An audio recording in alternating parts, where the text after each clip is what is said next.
बढ़िया, मजा आ रहा है। ठीक है, तो देखिए, हम लोगों ने अभी जो प्रीवियस वीडियो था उसमें वेरियस फॉर्म्स जो लाइन की है उसके बारे में डिस्कस किया। आज हम लोग उसके आगे कुछ फॉर्म्स और डिस्कस करने वाले हैं। तो ये स्ट्रेट लाइन का अपना फोर्थ वीडियो है। इंटरसेप्ट फॉर्म आज हम लोग डिस्कस करेंगे। इससे पहले आपने स्लोप, इंटरसेप्ट और point slope form, 2 point form, इनके बारे में सीखा है। अब आज हम लोग आगे डिस्कस करेंगे। बेटा, अगर कहीं पे आपको कोई चीज़ें समझ में नहीं आ रही तो आप कमेंट करके बता सकते हैं। और अगर मान लीजिए आपको कोई चीज़ ऐसी लगती है कि कोई सजेशन आप देना चाहते हैं, तब भी आप कमेंट बॉक्स में बता सकते हैं। और ये वीडियोस बनाने का सिर्फ पर्पज़ यही है कि आप लोगों को कहीं भी यूट्यूब पे या कहीं भी सर्च ना करना पड़े, एक ही जगह आपको सारा का सारा मटेरियल मिल जाए। जब आप एक चैप्टर, सपोज इस स्ट्रेट लाइन आप स्टडी कर रहे हैं, तो आप देखेंगे कि कोई भी कंसेप्ट छूटेगा नहीं, आपको एक ही जगह सारा मटेरियल मिल जाएगा। ठीक है, चलिए अब स्टार्ट करते हैं। Intercept form. इंटरसेप्ट फॉर्म की जब बात हो रही है तो देखिए, ये हमारे पास है कार्टेशियन प्लेन, और सपोज ये एक आपकी लाइन है, ये आपकी लाइन है। ठीक है, तो देखिए, अब आप ये मत सोचिएगा ये लाइन ऐसे ही क्यों बनाई, बाकी तो लाइन ऐसे बनाते थे। उसका एक रीजन है, क्योंकि मुझे इंटरसेप्ट दिखाना है, इसलिए मैंने ये लाइन बनाई। तो ये देखिए, ये लाइन जो इसको कट कर रही है एक्स एक्सिस को, तो सपोज ये ए डिस्टेंस है। अगर मैं इसको ऐसे बोलना चाहूँ, ये ए डिस्टेंस है, मतलब अगर मैं इसको दूसरे तरीके से कहूँ तो मैं ये कहूँ कि लाइन जो है ए इंटरसेप्ट बना रही है एक्स एक्सिस पे, तो इसका जो पॉइंट होगा वो क्या होगा, इस पॉइंट के कोऑर्डिनेट क्या होंगे, ए 0। और वाई पे जो इंटरसेप्ट है, ये लाइन जो वाई पे इंटरसेप्ट बना रही है, ये सपोज बी है, मान लीजिए बी है, तो ये क्या होगा, इसके कोऑर्डिनेट होंगे 0 और बी। ठीक है, इसके 0 बी कोऑर्डिनेट होगा। तो अब आप देखिए, इसका ये मतलब हुआ कि इंटरसेप्ट, यानी कि इंटरसेप्ट फॉर्म का मतलब है लाइन जो इंटरसेप्ट बना रही है वो इंटरसेप्ट गिवन है, बस इतना सा मतलब। तो देखिए, कोई भी लाइन जो है, कोई भी लाइन को आप डिस्क्राइब कैसे करते हैं, एक लाइन है, इस लाइन का हमें इक्वेशन चाहिए। आप समझ गए, इंटरसेप्ट फॉर्म का मतलब है इंटरसेप्ट एक्स एक्सिस पे इंटरसेप्ट और वाई एक्सिस पे इंटरसेप्ट। जब हमें गिवन था तो हमने इसके कोऑर्डिनेट लिख लिए a0 और इसका हो गया 0 भी, क्योंकि एक्स एक्सिस का कोऑर्डिनेट पहले लिखा जाता तो ये a0 हो गया, और इसमें एक्स एक्सिस का कोऑर्डिनेट क्या होगा 0 और इसका क्या होगा b। तो हमने इस तरीके से लिख लिया।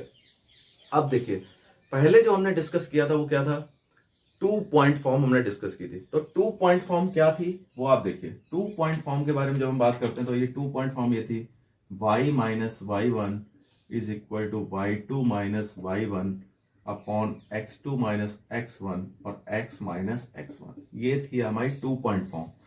2 पॉइंट फॉर्म अगर ये है तो सपोज अगर मैं, ये 2 पॉइंट्स हैं हमारे पास, सपोज मैं इसको x1 y1 बोल देता हूं और इस पॉइंट को मैं बोल देता हूं x2 y2। तो अगर मैं इसमें वैल्यूज पुट करता हूं तो क्या आएगा, y minus y one, y one means 0, y2, y2 means b minus 0, x2, x2 ये है 0, x2 माइनस x1, x1 मैं इसको a ले लिया, और x माइनस x1, x1 का मतलब क्या है a। तो देखिए, जो भी पॉइंट्स थे हमने इसमें 2 पॉइंट फॉर्म में सारे पुट कर दिए। तो देखिए, अब इसको आप कैसे लिख सकते हो, y is equal to b upon a, तो ये माइनस का ए है, और ये हो गया x माइनस ए, तो ये इधर मल्टीप्लाई कर दे तो ये हो गया minus a y is equal to b x minus a b. ठीक है, क्लियर। तो देखिए, ये सारे आप एक तरफ कर लीजिए। तो अगर मैं ये सारे एक तरफ कर लेता हूँ तो ये इक्वेशन होगा b x plus a y is equal to a b, इस तरीके से आ गया। अब मैं इस इक्वेशन को अगर ए बी से डिवाइड कर देता हूँ, a b a b a b, इस तरीके से डिवाइड कर देता हूँ, तो ये देखिए ये कैंसिल आउट हो गया। ठीक है, और ये देखिए ये आ जाएगा x upon a plus y upon b is equal to 1। तो ये देखिए, ये हमारा जो फॉर्म आई है इसको हम लोग बोलते हैं इंटरसेप्ट फॉर्म। मतलब इसको अगर हम डायरेक्ट ये कहना चाहें, इसको अगर डायरेक्ट हम बताना चाहें तो हम ये कह सकते हैं कि भाई ये तो इंटरसेप्ट फॉर्म के नाम से क्वेश्चन तो नहीं आ रहा। मान लीजिए अगर एक्स एक्सिस पे इंटरसेप्ट ए है और वाई एक्सिस पे इंटरसेप्ट बी है, तो डायरेक्ट आप ये फॉर्मूला यूज कर सकते हैं, x upon a plus y upon b is equal to 1। ठीक है, क्लियर, आपको समझ में आ गया। इसको आप जो है स्क्रीनशॉट ले लीजिए, फिर मैं एक क्वेश्चन इस पर डिस्कस कर लेता हूँ।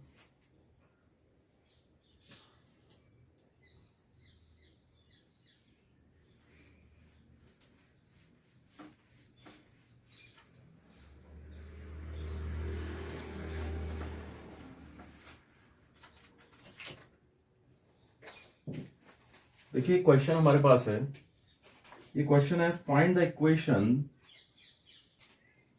क्वेश्चन है find the equations of the lines. बहुत ही इंपॉर्टेंट क्वेश्चन है बेटा। Passing through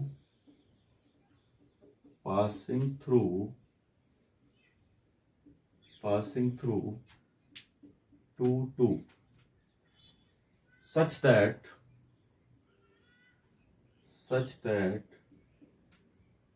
the sum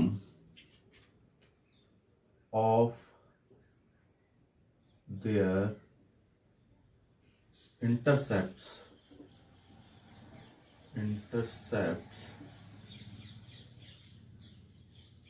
on the axis is 9। ये क्वेश्चन हमारे पास है। तो ये क्वेश्चन जब हमारे पास है तो आप ये देखिए, समझ लीजिए पहले क्या कहना चाहता है वो। इंटरसेप्ट फॉर्म हमारे पास ये है, तो इसका मतलब वो क्या कह रहा है, find the equation of the lines passing through two two. मतलब ये जो लाइन है जो आप बनाएंगे वो टू टू से पास हो रही है, और इसका जो सम है इंटरसेप्ट का, मतलब ये इंटरसेप्ट है ए और बी, इन दोनों का जो सम है वो 9 है। मतलब वो सिंपल ही कह रहा है a plus b equal to 9, ऐसे कह रहा है। तो अगर मैं इक्वेशन लिखता हूं x upon a plus y upon b is equal to 1, ये इंटरसेप्ट फॉर्म है। तो अगर मैं इसको ऐसे लिख दूं x upon a plus y upon B की जगह मैं क्या लिख सकता हूं, b की जगह क्या मैं ऐसे लिख सकता हूं 9 माइनस ए, तो मैंने यहाँ लिख दिया 9 minus a, okay, is equal to 1। चलिए ये हो गया। इसको पहले हम सॉल्व कर लेते हैं। तो अगर मैं इसको सॉल्व करता हूं तो क्या होगा, इसको मैंने एलसीएम दिया, तो ये एलसीएम आ गया 9 माइनस ए इंटू ए, ये देखिए। और इसको जब मैं लिखूंगा ए तो ये हो जाएगा 9 माइनस ए एक्स प्लस और ये y into a is equal to 1। ये देखिए इस तरीके से आएगा, ठीक है। आप क्या करेंगे, इसको मल्टीप्लाई किया तो ये इस तरीके से आपको दिखेगा 9 minus a x plus a into y is equal to, ये जो मल्टीप्लाई इधर होगा तो ये हो जाएगा 9 माइनस ए इंटू ए, ठीक है। जरा देखिए, इसको हम लिख सकते हैं 9x minus a x plus a y is equal to 9a minus a square, ठीक है। इस तरीके से आया। तो ये आप देखिए इस तरीके से क्वेश्चन आ रहा है, ठीक। 9 माइनस ए 9 माइनस ए ये आ गया, और इसका मल्टीप्लाई हुआ ए बाई, इस तरीके से क्वेश्चन पूरा बना, ठीक है। तो देखिए अब हम इसको सॉल्व करना चाहते हैं, तो ये कैसे सॉल्व होगा ये आप देख लीजिए एक बार, ठीक। इसमें तो मुझे नहीं लग रहा अभी तक कोई दिक्कत आनी चाहिए आपको, ठीक है ना। ये तो अभी तक क्लियर है, ठीक है, बढ़िया। तो देखिए इसको हम सॉल्व करते हैं।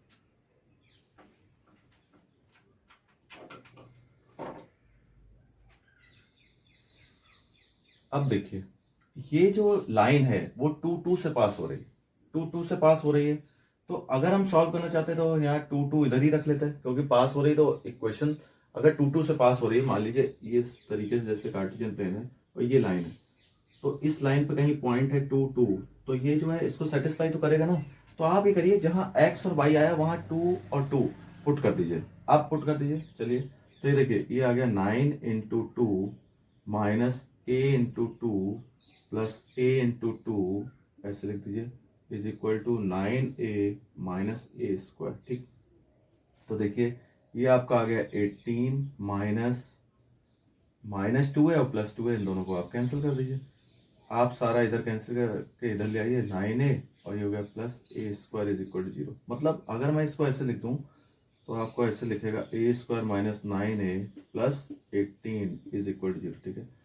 फैक्टर करने हैं, देखिए तो स्प्लिटिंग द मिडिल टर्म क्या होता है भाई, 18 कैसे फैक्टर करिए जो ये मिडिल टर्म आ जाए। तो 18 के फैक्टर देखिए 6 इंटू 3, 6 प्लस 3 9 हो गया, और 6 इंटू 3 18। फैक्टर तो कई हो सकते हैं, लेकिन ये जो है आपका जो सेटिस्फाई कर रहा है वो ये वाला है। तो देखिए ए स्क्वायर माइनस 6 + 3 लिख दिया 9 की जगह, सिंपल। हाँ, अब देखिए a² -6a -3a + 18 = 0। देखिए आप a कॉमन ले लीजिए, इसमें a -6, 3 कॉमन ले लिया, a -6 ऐसे आ गया। तो ये देखिए ये आपका आ गया a -3 और a -6 = 0। तो आप लिखेंगे a -3 = 0, तो a की वैल्यू क्या आई 3, और अगर आप इसको 0 रखेंगे जब a -6 = 0 तो a = 6। ये दो वैल्यूज आपके पास आ गई, या तो a = 3 होगा या फिर 6 होगा। क्यों? इन दोनों का मल्टीप्लाई करके 0 आ रहा है, इसका मतलब ये भी 0 हो सकता है और ये भी 0 हो सकता है। ठीक है, तो इस तरीके से हमने कर लिया। अब देखिए जरा और थोड़ा सा ध्यान देंगे, अगर मेरे पास a की वैल्यू है तो रिलेशन क्या है हमारे पास, b = 9 - a। तो अगर मैं a की वैल्यू a = 3, a = 3 अगर मैं पुट करता हूं, a = 3 तो 9 - 3 = कितना है 6, तो b की वैल्यू क्या आ गई 6। ठीक है, तो इक्वेशन क्या बनेगा, x/a का मतलब क्या है 3, y/b का मतलब क्या है 6 = 1। ये देखिए a का आंसर a आ गया आपका। या तो आंसर ऐसे लिखा होगा या फिर इन्होंने 6 और 3 एलसीएम लेके तब सॉल्व किया होगा। ठीक है, a का आंसर हो गया। दूसरा देखिए, अगर मैं कहता हूं पुट a = 6 तो क्या आएगा, b = 9 - 6 यानी कि 3, तो ये हो जाएगा x/6 + y/3 = 1। ये लीजिए ये आंसर आ गया। तो ये दो आंसर आएंगे, यानी कि ये 2 लाइंस पॉसिबल हैं। ठीक है ना, ये 2 लाइंस पॉसिबल हैं जो कि इस कंडीशन को सेटिस्फाई करेंगी, जिसमें कि इंटरसेप्ट का जो सम है वो 9 होगा और 2 से पास होंगी। दो बातें हो गई, 2 से पास भी हो रही, यानी कि इसका क्या मतलब, इसका मतलब हुआ कि ये कोऑर्डिनेट हो सकता है 6 3। ठीक है ना, क्लियर। और या फिर ये लाइन हो सकता है यहां से जा रही हो ऐसे करके, तो ये 3 6 मतलब 6 3 ये पॉइंट नहीं है। मैं ये कहना चाहता हूं, इसको अगर हम प्रैक्टिकली देखना चाहें तो मैं जरा आपको दिखा देता हूं। देखिए जैसे मान लीजिए ये इक्वेशन है, तो ये पॉइंट होगा 6 और 0, और इधर पॉइंट होगा 3 और 0। इस तरीके से एक लाइन जाएगी जो 2 को सेटिस्फाई करेगी। या फिर क्या होगा, या फिर ये पॉइंट होगा ये 0 3।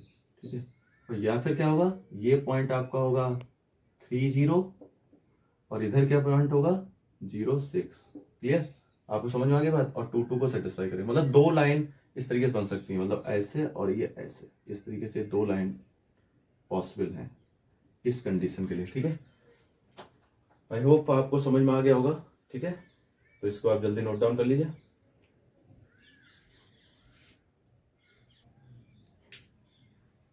देखिए अब एक और क्वेश्चन है हमारे पास, find the equation of the line through the point 02 making an angle 2π/3 with the positive direction of x axis. एक तो प्रॉब्लम यह है कि क्वेश्चंस इतने बड़े बड़े हैं तो लिखने में बहुत टाइम जाता है।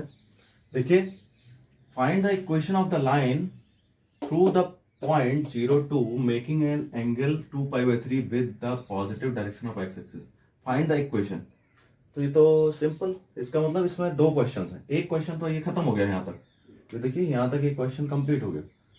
कह रहा है find the equation of a line through the point. तो पॉइंट दिए गए हैं और एक स्लोप भी दिया है, तो यानी कि पॉइंट स्लोप फॉर्म की अगर मैं बात करता हूं तो y - y1 = m x - x1। Simple भाई, एक पॉइंट गिवन है और एक स्लोप गिवन है, तो पॉइंट और स्लोप जब दिया गया है, वो कह रहा है ना positive 2π/3 positive direction of x axis, मतलब क्या दिया हुआ है, ये क्या चीज है, ये दिया गया थीटा। थीटा है 2π/3, तो स्लोप निकालना तो हमारे लिए आसान है। जब एक पॉइंट है और स्लोप हम निकाल सकते हैं, तो यानी कि पॉइंट स्लोप फॉर्म हम यूज करेंगे, सिंपल। तो अब m की वैल्यू हमें चाहिए, यहां हमारे पास क्या है थीटा है, तो देखिए m क्या होता है, m जो है m होता है tan थीटा, m होता है tan थीटा, और tan थीटा की वैल्यू है 2π/3। तो अब आप देखिए इसको हम क्या लिख सकते हैं, tan pi minus π/3। Pi minus π/3 का मतलब कितना हुआ, tan 180 - थीटा tan थीटा होता है। लेकिन ये किसमें, सेकंड क्वाड्रेंट में tan क्या होता है नेगेटिव, तो नेगेटिव आ गया। इसका मतलब अगर मैं इसको सॉल्व करता हूँ tan π/3 की वैल्यू कितनी होती है -√3। ये देखिए ये वैल्यू आ गई m की 0.02 है। 02 का मतलब ये क्या है, x1 और y1, या मैंने जो फॉर्मूला लिखा होगा पहले तो उसमें x0 और y0 लिखा होगा, तो उसको आप x0 y0 लिख लीजिए, कोई प्रॉब्लम नहीं है उसमें, ठीक है। तो देखिए ये हो गया y माइनस y1 मीन्स 2 और m मीन्स √3 और x माइनस x1 मीन्स 0। यानी कि अगर मैं इसको ऐसे लिखूं y minus 2 is equal to minus √3x, और अगर मैं इसको ऐसे लिख दूं √3x plus y minus 2 is equal to 0, ये लीजिए ये आपका एक आंसर आ गया। एक आंसर आपका हो गया जहां तक मैंने बताया था। इसके आगे देखिए बेटा, अगर क्वेश्चन कोई बहुत लंबा लिखा हुआ है तो आप क्या करिए, पहले देखिए, जरूरी नहीं है इतना बड़ा क्वेश्चन है तो देख के हमें डर जाना है, बस जितना हमें आता है पहले हमने उतना कर लिया, ठीक है। अब आगे देखिए, कहता है also find the equation of the line parallel to it, also find the equation of the line parallel to it. तो भाई इस लाइन के पैरेलल लाइन हमें बनानी है, तो इस लाइन के पैरेलल लाइन अगर हम बनाएंगे तो there are infinite number of lines. एक लाइन के पैरेलल आप कितनी भी लाइन बना सकते हैं, तो इनफाइनाइट नंबर ऑफ लाइंस है, लेकिन फिर तो बात गड़बड़ हो जाएगी। फिर वो एक कंडीशन देता है कि मतलब नहीं, लाइन तो पैरेलल होनी चाहिए लेकिन कैसी होनी चाहिए, and crosses the by axis, crosses the by axis, जो बाई एक्सिस को क्रॉस कर रही होगी at a distance of 2 units below the by axis, by axis से बिलो। तो देखिए मतलब क्या बनेगा प्रैक्टिकली अगर हम इसे देखना चाहें तो देखिए ये ऐसे कह रहा है हमसे, वो ये कह रहा है कि ये लाइन जो है ये ऐसे जा रही थी, मतलब ये लाइन थी पहले जिसकी आप बात कर रहे थे, ये एंगल जिसका था 2π/3, ये लाइन थी। इस लाइन के पैरेलल हमें एक लाइन चाहिए, इस लाइन के पैरेलल एक लाइन चाहिए जो कहां से जानी चाहिए, 2 units below the y axis, मतलब वाई एक्सिस ये है, ये वाई एक्सिस है, ये वाई एक्सिस है, तो इसके बिलो, इसके बिलो मतलब इधर, इसके नीचे, तो इसके बिलो जो लाइन जाएगी वो मतलब ऐसे ऐसे ऐसे कुछ जाएगी, ठीक है। मतलब ये दोनों लाइनें पैरेलल हैं, ठीक है, क्लियर, इसके पैरेलल होनी चाहिए, ठीक है। तो अब देखिए इस लाइन का जब हम बनाएंगे, अब लाइन पैरेलल है, तो लाइन पैरेलल है तो उसके खास बात क्या होनी चाहिए, अगर लाइन पैरेलल है तो इसका उसका स्लोप इक्वल होगा, सिंपल। तो स्लोप इक्वल होगा इसका मतलब ये हुआ कि एक चीज तो हमें मिल गई, अब एक चीज और चाहिए, क्या, पॉइंट चाहिए। अगर मुझे ये पॉइंट पता चल जाए कि ये पॉइंट क्या है बिलो द बाई एक्सिस, तो बिलो द बाई एक्सिस की बात हो रही है, बाई एक्सिस पे है, तो सिंपल सी बात है, बिलो द बाई एक्सिस है, 2 यूनिट बिलो, तो 2 यूनिट बिलो जाएगा तो ये माइनस का 2 हो गया बाई एक्सिस पे, और x यहाँ 0 होगा क्योंकि x कोऑर्डिनेट, क्योंकि बाई पे जब पॉइंट है तो x का कोऑर्डिनेट तो 0 होगा, और -2 ये हो गया। तो इसका मतलब सिंपल सी बात अब हमारे पास आ गई कि यही फार्मूला है, सेम यही फार्मूला हमें यूज करना है, ठीक है ना, ये फार्मूला हमें यूज करना है। देखिए बेटा मैं थ्योरी थोड़ी कम लिखता हूँ बीच बीच में, क्योंकि लिमिटेड स्पेस है मेरे पास, तो आप जो है जो मैं बोल रहा हूँ थोड़ी थोड़ी चीजें लिखते रहिएगा, ठीक है। ये जैसे ये लिखना है, equation of the line parallel to it and crosses by axis, then point will be 0 and -2, ठीक है, ये सब लिख दीजिएगा। तो देखिए अब हमने क्या किया, y माइनस y1 और m x माइनस x1। तो पहली बात तो मैं आपको बता दूं, m तो वही होगा जो इधर था, ये -√3, क्योंकि स्लोप इक्वल होगा क्योंकि पैरेलल लाइंस है, और x माइनस x0 मीन्स 0, और y माइनस y0 मीन्स -√2, तो माइनस माइनस ये हो गया प्लस, ये आ गया। तो अगर मैं इसको ऐसे लिख दूं y plus 2 equal to -√3x, तो ये हो गया √3x plus y plus 2 is equal to 0, ये लीजिए, इस तरीके से आपका ये इक्वेशन आ गया। जल्दी से इसको नोट कर लीजिए, आगे फिर हम लोग जो है और डिस्कस करते हैं चीजों को, ठीक है।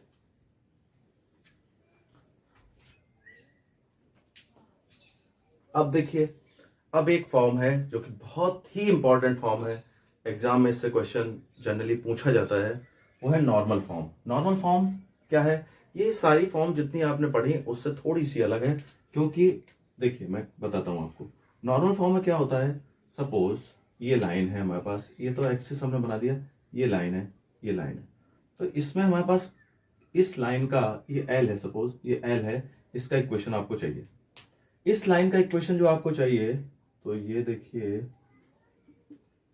इस लाइन का इक्वेशन आपको चाहिए, तो इसमें क्या गिवन है? अभी तक हमें कई कई कंडीशन दी थी, कहीं पे स्लोप दिया था, कहीं पे एक पॉइंट दिया था, कहीं 2 पॉइंट दिए थे, कहीं पे एक्स और वाई एक्सिस का इंटरसेप्ट दिया था, इस तरीके से सारी चीजें दी हुई थी, ठीक है।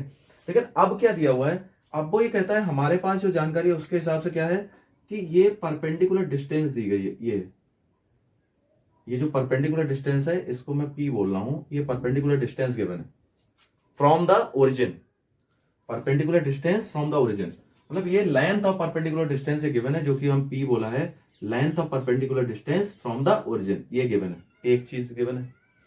और जो परपेंडिकुलर है इसका एंगल ये एक्स एक्सिस के साथ positive angle which normal makes with the positive direction of x axis, ये एक्स एक्सिस के साथ ये एंगल जो है ये हमें पता है, ये ओमेगा है, ठीक है, ये ओमेगा है। अब आप ये बोल सकते हैं कि भाई इसको आपने थीटा क्यों नहीं लिया? बिल्कुल बोलना चाहिए। तो देखिए मैं आपको ये बता दूं, ये जो लाइन है, ये लाइन का एंगल जो हम एक्स एक्सिस के साथ बनाते हैं उसको हम लोग थीटा ले लेते हैं, तो ये कंफ्यूजन से बचने के लिए इसको हमने अलग सिंबल दिया है, ओमेगा बोला है, ठीक है। नहीं तो क्या होगा, अगर मैं इसको भी थीटा ले लूंगा तो इसका जब एंगल निकलेगा तो ये फिर कंफ्यूजन होगी, इसलिए ऐसा किया, ठीक है, क्लियर। अब देखिए, अब हम लोग क्या करते हैं, देखते हैं ये नॉर्मल फॉर्म के लिए कुछ तो हमें चाहिए। तो आप ये देखिए, ये सपोज ये पॉइंट जो है वो ए है, ए पॉइंट, ठीक है। अब हमने क्या किया, अब भाई लाइन बनाने के लिए कुछ तो होना चाहिए ना, कोई पॉइंट होना चाहिए, स्लोप होना चाहिए, कुछ तो हो। लाइन के बारे में तो हमें कुछ पता नहीं, तो हमने क्या किया, एक परपेंडिकुलर ड्रॉ किया, सपोज ये परपेंडिकुलर ड्रॉ किया, चलो इसको मैंने बोल दिया एम, ठीक है, एम बोल दिया। अब ये ओ एम ए ऐसा कुछ बना। तो देखिए अगर ये ओमेगा है तो इसका देखिए ये 90 है, यहाँ 90 का अपोजिट क्या होगा, हाइपोटेनस। ये ओमेगा है, कोई एंगल है, एंगल के अपोजिट साइड क्या होती है, परपेंडिकुलर। और रिमेनिंग साइड जो बची हुई साइड है, भाई एक ट्रायंगल में 3 साइड्स हैं, एक परपेंडिकुलर हो गया, एक बेस हो गया, एक हाइपोटेनस हो गया। तो हाइपोटेनस तो फिक्स है, जो 90 के अपोजिट वाली साइड है वो हाइपोटेनस है। अब बचा परपेंडिकुलर और बेस, तो परपेंडिकुलर और बेस कैसे डिसाइड होगा? परपेंडिकुलर ऐसे डिसाइड होगा, ये जो एंगल है इसके अपोजिट वाली साइड ये परपेंडिकुलर हो गई ए एम, और ये बेस हो गई, तो ये हो गया क्या, परपेंडिकुलर, और ये आपका हो गया बेस, ठीक है। चलिए, तो हम लोग क्या करते हैं, अब परपेंडिकुलर और बेस जब आ गया, इस ट्रायंगल की बात हम लोग कर रहे हैं, तो मैं आपको यहीं पे ये बताना चाहता हूं कि अगर मैं ये लिखता हूं, मान लीजिए मैं कॉस ओमेगा निकालना चाहता हूं, कॉस ओमेगा, तो कॉस क्या होता है, बेस अपॉन हाइपोटेनस। बेस आपका कितना है, ओ एम, और हाइपोटेनस आपका कितना है, पी। तो ठीक है, अगर मैं ओ एम लिखूं, ओ एम की वैल्यू मैं निकालना चाहूं, ओ एम ये जो डिस्टेंस है, ओ एम अगर मैं निकालना चाहूं तो क्या आएगा, पी कॉस ओमेगा, क्लियर। अब मैं बात करता हूं साइन, साइन क्या होता है, परपेंडिकुलर अपॉन हाइपोटेनस।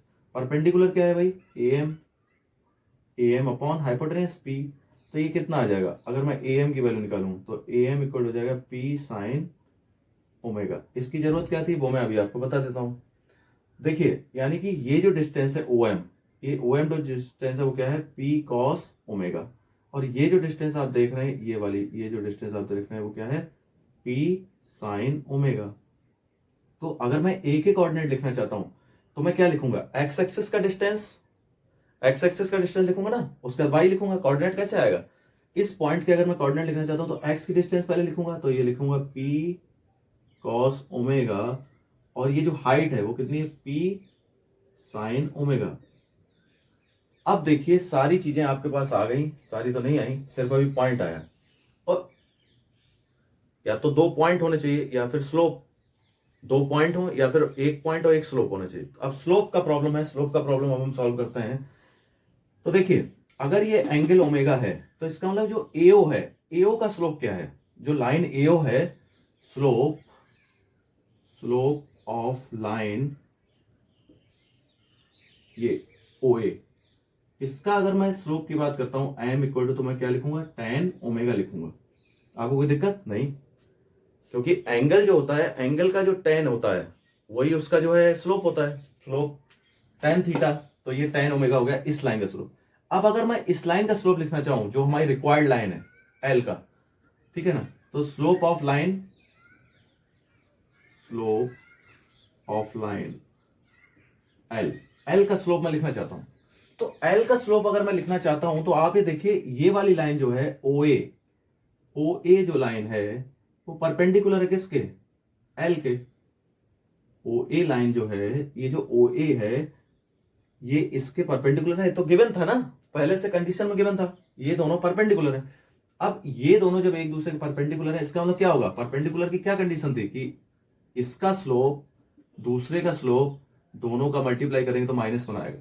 तो m1 अगर मान लीजिए क्या था, ये था tan ओमेगा। tan ओमेगा का मतलब, tan ओमेगा को क्या मैं लिख सकता हूं, sin omega upon cos omega लिख सकता हूं ना, m2 इक्वल टू -1। तो अगर मैं m2 की वैल्यू निकालूंगा तो क्या आएगा, ये आ जाएगा -cos omega upon sin omega. ये लीजिए, इसका जो है स्लोप आ गया। अब तो बात बन गई, आपके पास स्लोप है, इस लाइन का हमें इक्वेशन लिखना था। ये एल जो लाइन है, कैपिटल एल जो लाइन है, इसका हमें इक्वेशन लिखना था। इक्वेशन लिखना था, एक पॉइंट हमारे पास आ गया और स्लोप भी है। जब एक पॉइंट है और एक स्लोप है, तो अब हम क्या करेंगे, पॉइंट स्लोप फॉर्म यूज करेंगे। तो पॉइंट स्लोप फॉर्म क्या है, y minus y1 is equal to m x minus x1 और x नॉट y नॉट, जो भी आप लिखना चाहें। तो y माइनस y1, तो y1 की y1 ये है, x1 y1, तो ये हो गया p साइन ओमेगा। अब आप यहां लिख दीजिए minus cos omega upon sine omega, और x माइनस x1 का मतलब p कॉस ओमेगा। ठीक है, आप इसको मल्टीप्लाई इधर कर दीजिए तो ये हो गया y, ऐसे लिख दीजिए sine omega y minus p sine omega, और साइन ओमेगा के इधर मल्टीप्लाई करो तो साइन स्क्वायर ओमेगा हो गया। ये देखिए ये क्या हो जाएगा, minus cos omega x minus minus plus P cos, cos का मल्टीप्लाई हुआ तो क्या हो गया, कॉस ओमेगा स्क्वायर। क्लियर। अब देखिए एक्स का टर्म है, ये वाला एक्स का टर्म है, इसको आप इधर ट्रांसफर कर दिए तो ये हो जाएगा एक्स कॉस ओमेगा, माइनस का प्लस हो गया, और ये तो पहले से ही प्लस का है, तो हो गया y sign omega is equal to, ये देखिए ये माइनस का है, इसको इधर ले जाइए, और ये तो ये देखिए p, इसको इधर लेगा तो क्या हो गया, sine square omega plus p cos square omega. तो अब देखिए p अगर मैं कॉमन ले लेता हूं तो क्या हो गया, sine square omega plus cos square omega. Sine square theta plus cos square theta क्या होता है, 1, ये तो आपने सीखा ना। तो x cos omega plus y sine omega, ये आपका नॉर्मल फॉर्म जो होती है लाइन की, नॉर्मल फॉर्म का ये इक्वेशन आ गया, x cos omega plus y sine omega equal to p। ये आपने सीख लिया। ठीक है, देखिए बेटा, ये जो लाइन है हमने क्या लिया, फर्स्ट क्वाड्रेंट में लिया है। ठीक है ना, अगर ये लाइन सेकंड क्वाड्रेंट में होती, अगर ये लाइन थर्ड क्वाड्रेंट में होती, अगर ये लाइन फोर्थ क्वाड्रेंट में होती, फिर भी सेम ऐसे ही होता। ठीक है ना, एंगल ये जरूर चेंज होता, ओमेगा चेंज होता, लेकिन फिर भी जो आपका डेरिवेशन होता वो ऐसे ही होता है, और ये आपका जो है आंसर, ये आपका इक्वेशन आता। ठीक है, इसलिए आपने इसे अच्छे से समझ लिया। क्या क्या किया हमने, ये हमें लाइन गिवन थी, और ये लाइन गिवन थी, तो इस लाइन को यूज करके, और ये ओमेगा गिवन था। थीटा हमने क्यों नहीं लिया, मैंने आपको पहले ही बता दिया, क्योंकि कंफ्यूजन होगा, क्योंकि एल जो लाइन है उसको हम थीटा लेते हैं। देखिए ठीक है, तो इसमें थीटा दिया नहीं था, तो इसलिए हमने जो ओमेगा जो आया वो पहले से जो ये दिया गया था उसका हमने यूज करके इस तरीके से डेरिवेशन किया। इसको आप एक बार ध्यान से कर लीजिए। ठीक है, अब हम लोग जो है इस पे क्वेश्चन करते हैं। देखिए एक क्वेश्चन मैं करता हूं, इसका आप स्क्रीनशॉट ले लीजिए। उसके बाद एक क्वेश्चन है मेरे पास, देखिए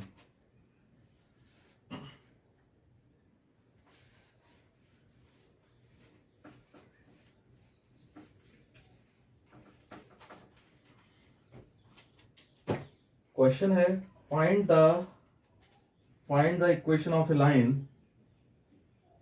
फाइंड, अब तो आपको टाइम मिल रहा है, आप भी लिख सकते हैं। Find the equation of a line whose perpendicular distance from the origin is 5 units, okay, and the angle made by perpendicular with positive direction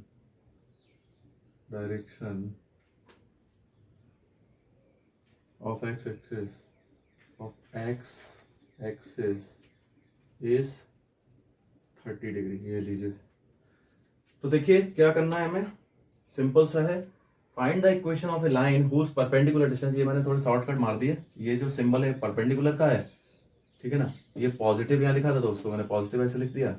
perpendicular distance from the origin is 5 units and the, मतलब क्या कह रहा है, perpendicular distance मतलब जो हमने यहाँ figure बनाया था, डायग्राम बनाया था, इसमें ये जो डिस्टेंस है, ये जो मैंने पी बोला था ना, ये परपेंडिकुलर डिस्टेंस क्या बोला है, 5 है।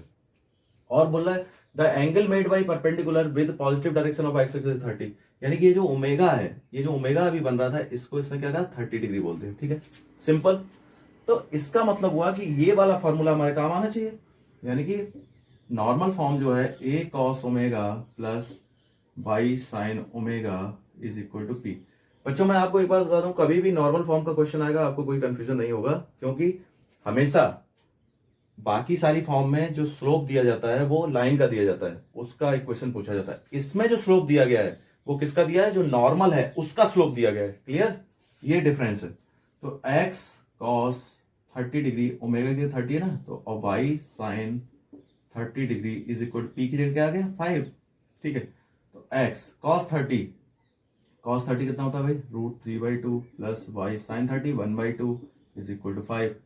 तो आप इसको ऐसे कर सकते हैं, इसको आपने सॉल्व किया तो √3x plus y is equal to 10, मतलब क्या किया, 2 एलसीएम लिया, इधर मल्टीप्लाई कर दिया, ये हो गया आपका ये आंसर है, ठीक है। जल्दी इसको नोट कर लीजिए, फिर हम लोग और क्वेश्चंस करते हैं।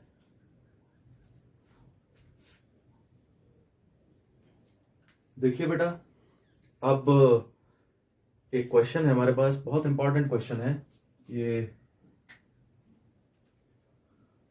पॉइंट एच के divides a line segment between the axis in the ratio 1:2। तो ये जो फर्स्ट लाइन है, पॉइंट एच के divides a line segment between the axis in the ratio 1:2, इससे अभी कोई क्लियरिटी नहीं मिल रही, कोई बात नहीं। Find the equation of the line, मतलब सिंपल। अब इसका मतलब क्या हुआ, इस तरीके से हम डायरेक्ट कोई भी फॉर्म, जितनी भी फॉर्म अभी तक हमने पढ़ी, तो उसके हिसाब से हम डायरेक्ट ऐसे नहीं कह सकते कि हम इस तरीके से क्वेश्चन कर सकते हैं। पहले हमें क्या करना पड़ेगा, डायग्राम बनाना पड़ेगा, जिससे कि कुछ क्लियरिटी आएगी। तो देखते हैं कैसे बनता है। तो पहले तो वो एक्सिस की बात कर रहा है, तो चलो एक्सिस ले लेते हैं। ये एक्सिस ले लिया, वाई डैश, ये हो गया एक्स डैश, ये ओरिजिन हो गया। चलो कह रहा है पॉइंट एच के, कहीं एक पॉइंट एच के है, line segment divide, line segment को डिवाइड कर रहा है बिटवीन द एक्सिस के बीच में। तो इसका मतलब सपोज ये हमारे पास लाइन है, ठीक है, और यहाँ पे कोई इसको डिवाइड कर रहा है, एच के एक पॉइंट है जो इसे 1:2 के रेशियो में डिवाइड कर रहा है, ठीक है। थोड़ा सा ज्यादा ऊपर चला गया ये पॉइंट, थोड़ा इधर ले लीजिए, कोई बात नहीं, वो तो सिर्फ हमने अपने समझने के लिए बनाया है, ठीक है। 1:2 के रेशियो में इसको डिवाइड कर रहा है, एच के एक पॉइंट है, ठीक है। तो एच के एक पॉइंट है, चलो इसको कुछ नाम दे देते हैं, पी बोल देते हैं। अभी तक का क्लियर हो गया, क्या कह रहा है वो, पॉइंट एच के डिवाइड से लाइन सेगमेंट, ये एच के जो है, ये लाइन सेगमेंट जो हमारा है, लाइन सेगमेंट है बिटवीन द एक्सिस बोल रहा है। तो ये एक्सिस है, ये एक्सिस के, तो इसका मतलब इसके बाहर की कोई जरूरत नहीं है, यहां तक की लाइन को आप रखिए, लाइन भी नहीं, लाइन सेगमेंट है, तो लाइन सेगमेंट को कह रहा है बिटवीन द एक्सिस की बात हो रही है, तो बिटवीन द एक्सिस हमने बना लिया एक्स और वाई के बीच में, ठीक है। इन द रेशियो 1:2 के रेशियो में डिवाइड कर दिया, find the equation of the line. चलिए, तो अगर मैं आपसे ये कहूं कि ये जो पॉइंट है, ये मैंने माना कि ये जो है डिस्टेंस ए है, तो इसका कोऑर्डिनेट क्या होगा, a0, इसको आप a बोल दीजिए, चलिए इसको मैंने b बोल दिया, तो इसके कोऑर्डिनेट क्या होंगे, 0 b मान लिए। तो और हमारे पास कोई तरीका नहीं है इसको करने का, जब इस तरीके की फॉर्म बन रही है हमारे पास, इस तरीके का जो आपने देखा था जब मैंने ड्राइव किया था, तो इस तरीके की फॉर्म को सॉल्व करने के लिए हमने क्या यूज किया था, इंटरसेप्ट फॉर्म। तो इंटरसेप्ट फॉर्म क्या है, x/a plus y/b is equal to 1, ये है इंटरसेप्ट फॉर्म, यानी कि यही हमारा आंसर है। सिर्फ इसमें क्या मिसिंग है, ए और बी की वैल्यू मिसिंग है, क्योंकि ना ए की वैल्यू गिवन है ना बी की वैल्यू गिवन है, ये दोनों पॉइंट की वैल्यू गिवन नहीं है, ठीक है। इसका मतलब ये हुआ कि अब ए और बी की वैल्यू में एच और के से निकालनी पड़ेगी, एच और के का इनके साथ क्या रिश्ता है, ए और बी का, ये देखना पड़ेगा। तो देखिए इस तरीके से करते हैं इसको। सपोज मैंने इसको मान लिया x1 y1, इसको मैंने x1 y1 मान लिया, और इसको मैं कह रहा हूँ x2 y2 कह रहा हूँ, ठीक है। चलिए, तो इसकी जरा बात कर लेते हैं। 1:2 के रेशियो में डिवाइड कर रहा है, तो 10th क्लास में अगर आपने पढ़ा है तो आपको जो है याद होगा, ठीक है ना, सेक्शन फार्मूला जो था हमारे पास। तो इसमें सेक्शन फार्मूला मैं आपको याद दिला देता हूँ, कोई बात नहीं। तो ये था m1x2 plus m2x1 upon m1 plus m2, और m1y2 plus m2y1 upon m1 plus m2। ये आपका सेक्शन फार्मूला था, यानी h और k को ये रिप्रेजेंट कर रहा है, ये h है और ये k है, ये ऐसे रिप्रेजेंट कर रहा है। m1 m2 का क्या मतलब है? सेक्शन फार्मूले में ये जो m1:2 m2 की बात हो रही है वो है 1:2, इसकी बात हो रही है, ठीक है। तो सारी चीजें हमें पता चल गई। तो अगर मैं इसको यहाँ सॉल्व कर लेता हूँ, m1 को मैं क्या बोल रहा हूँ 1, m2 क्या बोल रहा हूँ 2, 1 + 2 1 + 2 1 + 2, सिंपल तरीका है। अब मुझे यहाँ क्या लिखना है? मुझे यहाँ लिखना है x2, यहाँ लिखना है x1, यहाँ लिखना है y2 या y1। तो यहाँ मैं क्या लिखने वाला हूँ x2 x1। तो x2 है कहाँ हमारे पास? x2 है 0, तो मैंने यहाँ 0 लिख दिया।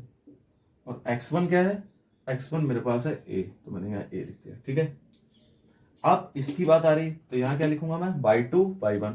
y2 क्या है? y2 आपके पास है b, ये लीजिए, और y1 कितना है आपके पास? y1 आपके पास है 0, तो ये लीजिए 0 लिख दिया। यानी कि क्या कोऑर्डिनेट आया जरा देखें, ये तो 0 हो गया, तो क्या 2a/3, और ये कितना हो गया b, 2 × 0 0 हो गया अपॉन 3, मतलब ये कोऑर्डिनेट आ गया। ये कोऑर्डिनेट किसको रिप्रेजेंट कर रहे हैं? h और k को रिप्रेजेंट कर रहे हैं, ठीक है। तो ठीक है भाई, h और k को रिप्रेजेंट कर रहे हैं, ये आपके जो है कोऑर्डिनेट आ गए, ठीक, क्लियर हो गया अभी तक। तो देखिए, अगर मैं अब a की वैल्यू निकालना चाहूं तो मैं किससे कंपेयर करूंगा? 2a/3 = h। तो आप देखिए 2a = हो गया 3h, a = 3h/2। देखिए, कोई भी क्वेश्चन मैं सॉल्व करता हूं तो अगर आप शुरू से उसको देख रहे हैं तभी आपको समझ में आएगा, क्योंकि उसके बाद इतना मतलब सब कुछ हो जाता है, इसमें मैथ्स हो जाता है कि इससे ढूंढना ये मुश्किल है कि कहाँ से शुरू किया कहाँ पे खत्म किया, ठीक है ना। तो जरा ये देख लीजिए, ये a आ गया, और ये मैंने आपको बताया किसके इक्वल है? इसके, जो आपका दूसरा कोऑर्डिनेट है। तो इसमें अगर मैं b की वैल्यू निकालता हूं तो क्या आती है? 3k। ये लीजिए, ये वैल्यू आ गई a और b की। मैंने आपसे पहले ही कहा था आंसर तो हमारा ये है, ये आंसर है, तो सिर्फ a और b की वैल्यू नहीं है, तो a और b की वैल्यू मैंने निकाल ली। तो a और b की वैल्यू मैं निकाल के इसमें रख देता हूँ।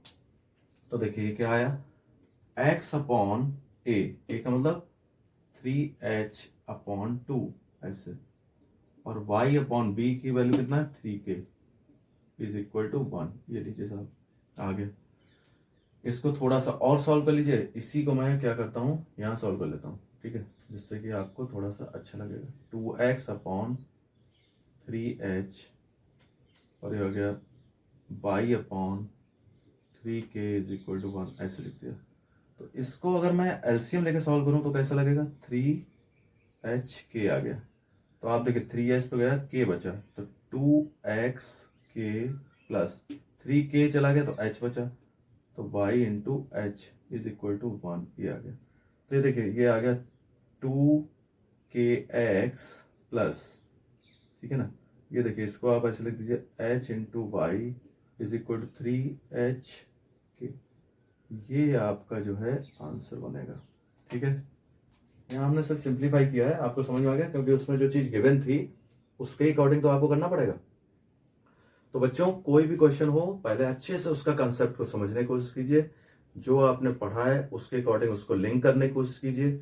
और जरूरी नहीं क्वेश्चन को देख के अगर आपको नहीं आ रहा तो आपने छोड़ दिया, नहीं, ऐसा नहीं। आप क्वेश्चन को देखिए, जितना आ रहा है उसको आप उतना कीजिए, उसके बाद फिर ढूंढिए, फिर आपको इसके बाद और क्या आता है उसको ऐड करते जाइए। धीरे धीरे जब आप ऐड करते जाएंगे तो चीजें आती जाएंगी। और बेटा, मैथमेटिक्स प्रैक्टिस पे डिपेंड करता है, प्रैक्टिस जितनी करेंगे उतना ही आप एक्सपर्ट हो जाएंगे, ठीक है। चलिए, व्यस्त रहिए, मस्त रहिए, एंजॉय करिए। Okay okay, best of luck.